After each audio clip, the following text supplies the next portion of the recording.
Hi everybody, Kat here. Welcome to the channel. It is Friday night and I've got a question for you.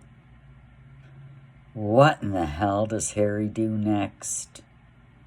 Honest to God, last night on ITV in Britain, a documentary aired. It was called Tabloids on Trial, and it featured Prince Harry along with some other celebrities.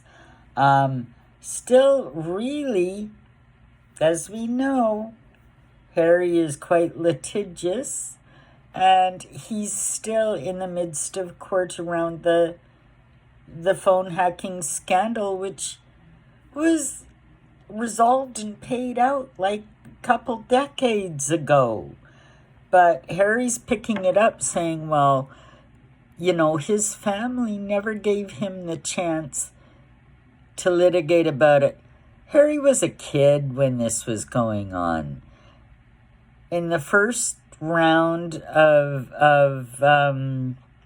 hearings and everything else, the judge even pointed out to Harry that a couple of the years that he had listed that this supposedly was going on, Harry wasn't even in possession of a cell phone. But he was like, well, I'm sure my mother had one. I'm sure she was hacked. You know, with Harry, facts don't matter. Data doesn't matter. It's his emotions and his feelings. And, you know, and he's doing this. He's slaying dragons. He wants to bring the British press to its knees for destroying his mother's life and indeed turning around and destroying him. All kinds of claims in this documentary that, you know, he can't bring his wife back to Britain because it's too unsafe because of the things that the way the British press has behaved towards them, you know. And one quote was like, one thing he said was like, well, every time I say anything about my family, the press comes down on me like, you know, like a ton of bricks. Well, you know, and he figures that's unfair. Well, you know, when you write a book like Spare, when you purport over 17 lies on an interview with Oprah and call the royal family racist, later on to identify two of them, spreading lies. You lied about the Archbishop. There was no secret wedding. I mean, all of this, it's insane. The book Spare, all this, he's so concerned about his privacy, you know, that the supposed children don't even have real birth documents because, you know, it's not any of the public's business, right? There are no children. But anyway, back to Harry. So yeah, he claims that, oh, his mother was hacked and the drama and trauma that she went through. You know what? Harry was 12. He had no clue what his mother was feeling, what was going through her head, how she was handling these things. William at the time had a better idea because a year or two before, somewhat, you know, probably not the best idea, but Diana really leaned on William as a confidant and shared information, and he really saw her vulnerabilities. He knew what was going on. Harry was oblivious. He was a little kid, you know. He even has said today, like, he doesn't really have any memories of his mother at that time. It was so long ago. And, you know, half the time he was in boarding school half the time.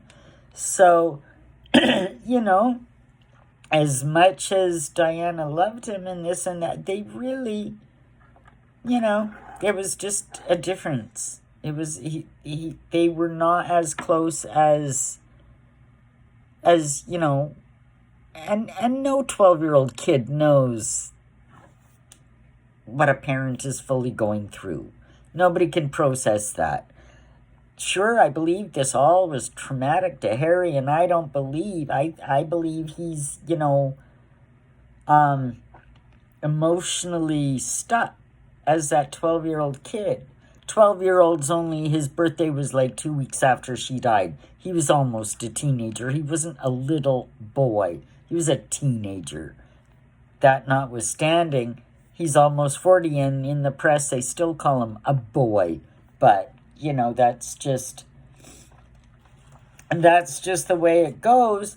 And that, you know, Harry, it's funny, in an interview not so long ago, the lady Anne Glenconner, who was best friend and lady-in-waiting to Princess Margaret, so she was very close with all the royal family and knew them all, she has said, you know, that Harry was born angry. He was a little brat, little miserable chip on his shoulder little kid from the get-go, apparently. And we know Diana wasn't really much of a disciplinarian. So, and even Ken Wharf, royal bodyguards have talked about, you know, he's a little bit of a wild boy, you know. But he grew up like that. You know, this is why we saw him punching photographers and falling out of nightclubs and, you know, generally being an arsehole. He was not a nice man, and the palace did all they could do to spin his reputation and build him a reputation by way of things of service in the army, which we know is just a joke. But, you know, the Invictus Games, which was put together and funded by the Palace and the Royal Foundation, Harry, they did put his name on it, gave him something to do. That's all it was. It was, you know, it was either that or put him in rehab, one or the other. We had to give the boy something to do. So they got Invictus.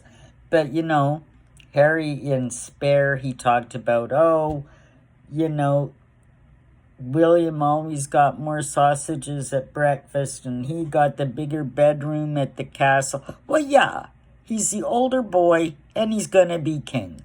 Your father was this, you know, you're surprised to find out there's an hierarchy. Meghan comes on the scene and she's shocked that she has to stand behind the Queen, behind Catherine. She thought she was better than them all. She didn't want to be second fiddle to anybody. She didn't understand her place. And the problem is Harry knew his place and he didn't like it. So those two is just like, bam, when they came together, Harry and Meghan just feed off of each other's insecurities and egos. And it's, you know, that's why we have this friggin' nightmare going on. You know, like all this whole phone, Harry's using this phone hacking trial again, simply to say, poor me, I was abused, look at me and the trauma, and you know, life for me has never been safe, and it's to bump up his bid for the, you know, the super duper security that he's going for. And that in itself isn't about safety. The bottom line in everything that Harry is doing is a result of, he is just furious to find out how really insignificant he is when he is set apart from the royal family. He doesn't have the pull, he doesn't have the sway, he doesn't have the people around him, the accolades. You know, he's really realizing how shitty things are, you know? And the way he deals with it is lashing out. And he lashes out at his family continuously. And now we're hearing in the press the last few days that, you know, Harry is probably going to go to Britain for a month, the last month of the summer, and try to, you know, connect with his family. Meghan is far too busy, I guess, making another batch of jam or something to go. Well, that's not true. She doesn't want to go because she knows she's hated. She doesn't want to take a chance at being booed. So she tells Harry she's terrified. He's too scared to bring her over, you know. Just one fake car chase too many. The guy he doesn't know reality anymore. He's been so brainwashed by her. But yeah, so he wants to come back to Britain. And, you know, first he's looking for an apology. He wants, you know, he figures everybody in the royal family should bend and be on his side. And he wants that affirmation from them after everything he said and done to the family, to the late Queen. After all of that, he still feels that they owe him. Big time. Can you imagine the arrogance of this little prince? Sheer arrogance. And Meghan's the same way. Well, you know, he may come back to Britain. Where's he going to stay? Is he going to stay at one of the royal residences or rent a hotel for a month? Stay with it. Does he have any friends that would put him up? Who knows? That's another thing we're going to have to find out. But I can tell you, William and Kate aren't going to give him the time of day. The king remains to be seen. I don't think that, you know, he's coming back and his attitude is, all right, I'm coming back, and you know what? You just have to deal with me. You have to deal with me. I'm going to have my day because I'm Harry. Well, you know what? They don't have to deal with him. They don't have to give him the time of day. They can lock him out of the castle. He doesn't belong there anymore. And his treacherous, some say traitorous behavior has destroyed any chances he has for any level of reconciliation with any member of the royal family, in my opinion. That's what's going on.